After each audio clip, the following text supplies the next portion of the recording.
আপনি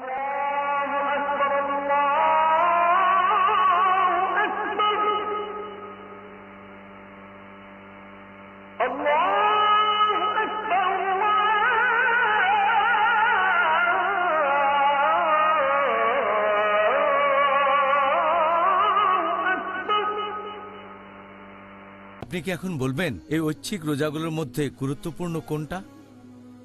ঐচ্ছিক রোজাগুলোর মধ্যে সবচেয়ে গুরুত্বপূর্ণ হচ্ছে মুহররম মাসে রোজা রাখা, বিশেষ করে আশুরা মানে মুহররমের 10 তারিখে। আমাদের প্রিয় নবী মুহাম্মদ সাল্লাল্লাহু আলাইহি ওয়াসাল্লাম বলেছেন, এই হাদিসটা উল্লেখ আছে সহিহ মুসলিমে, খণ্ড নম্বর 2, বুক অব ফাস্টিং, হাদিস নম্বর 2612। এক লোক নবীকে প্রশ্ন করল, কোন নামাজ পড়া সবচেয়ে বেশি গুরুত্বপূর্ণ 5 ওয়াক্ত নামাজের পরে, বাধ্যতামূলক নামাজের পরে, আর কোনটা সবচেয়ে গুরুত্বপূর্ণ রোজা বাধ্যতামূলক রোজার পরে, রমজান মাসের ফরজ রোজার পরে? নবী বললেন, সবচেয়ে গুরুত্বপূর্ণ নামাজ 5 ওয়াক্ত ফরজ নামাজের পরে হচ্ছে রাতের বেলার নামাজ, আর সবচেয়ে গুরুত্বপূর্ণ রোজা রমজান মাসের রোজার পরে হচ্ছে মুহররম মাসে রোজা রাখা। মুহররম মাসে রোজা পালন সবচেয়ে গুরুত্বপূর্ণ। আমাদের প্রিয় নবী মুহাম্মদ সাল্লাল্লাহু আলাইহি ওয়াসাল্লাম আরও বলেছেন, এই হাদিসটা উল্লেখ আছে তিরমিজিতে, বুক অব ফাস্টিং, হাদিস নাম্বার 752। প্রিয় নবী বলেছেন যে আশুরার দিনে রোজা পালন করবে তার অতীত বছরগুলোর সব গুনাহ ক্ষমা করা হবে, তার অতীতের সব পাপ ক্ষমা করা হবে। আরেকটা হাদিস আছে সহিহ বুখারীতে, খণ্ড নম্বর 3, বুক অব ফাস্টিং, হাদিস নাম্বার 2004। বলা হয়েছে যে ইবনে আব্বাস রাদিয়াল্লাহু আনহু বলেছেন যে নবী মুহাম্মদ সাল্লাল্লাহু আলাইহি ওয়াসাল্লাম যখন মদিনায় গেলেন তখন ইহুদিদের প্রশ্ন করলেন, সে সময় ইহুদিরা রোজা থাকতো মুহররমের 10 তারিখে, যে তোমরা মুহররমের 10 তারিখে রোজা রাখো কেন?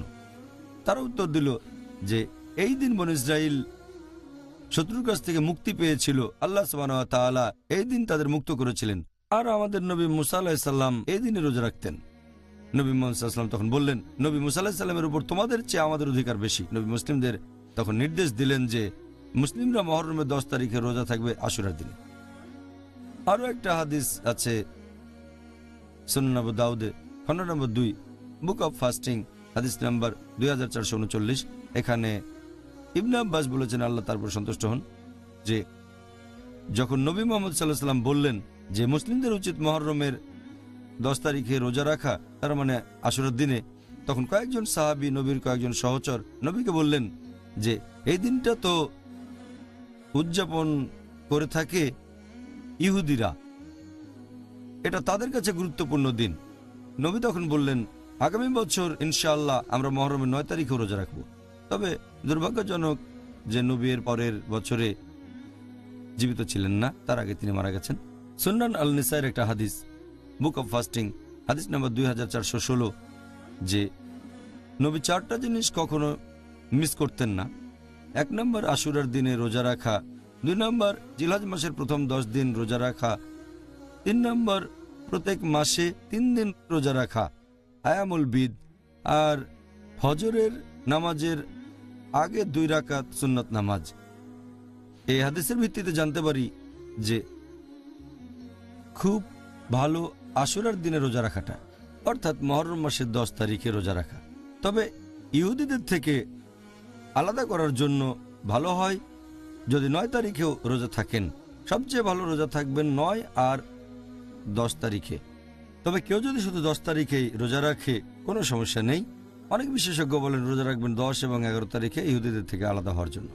আচ্ছা, অনেক ধন্যবাদ।